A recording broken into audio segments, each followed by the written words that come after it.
సమాజానికి ఇంత తిండి పెట్టాలనుకున్న పాపానికి 2 తెలుగు రాష్ట్రాలలో ఉన్న రైతులని టార్చర్ పెట్టి నరకం చూపిస్తున్నారు. ఇంత యూరియా కోసమని పొద్దున 4 గంటలకి లేసొచ్చి లైన్ల నిలబడలేక ఎండకి వానకి ఉండలేక చెప్పులు లైన్ల పెట్టి ఇంత నీడెత్తుక్కొని ఆడ కూసోని పిల్లలు స్కూలుకు పోయిండ్రా వచ్చిండ్రా తిన్నరా మరి పొలం కాడ కాపలా పరిస్థితి ఏంది అని నెత్తి నిండా ఇన్ని పరేషాన్లు పెట్టుకొని ఎదురు చూస్తున్న రైతులని ఒక ఆఫీసర్ వచ్చి చేతులకెళ్ళి ఆధార్ కార్డులు గుంజుకొని రోడ్డు మీద కిసురు కొడతాడు.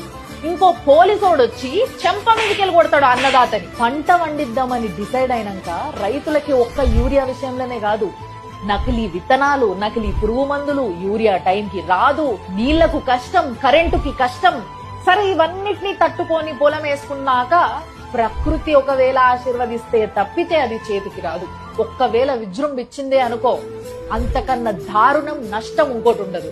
నష్టపరిహారం అని చెప్పి టీవీలల్లో పేపర్లలో పెద్ద పెద్ద ప్రకటనలు వస్తే గాని ఆ నష్టపరిహారం రైతు అకౌంట్లకి రావాలంటే ఆ రైతుకి మనవాళ్ళు వస్తారు. ఒకవేళ ప్రకృతి సహకరించి పంట వండించిండ్రే అనుకుందాం, అప్పుడు గిట్టుబాటు ధర రాదు.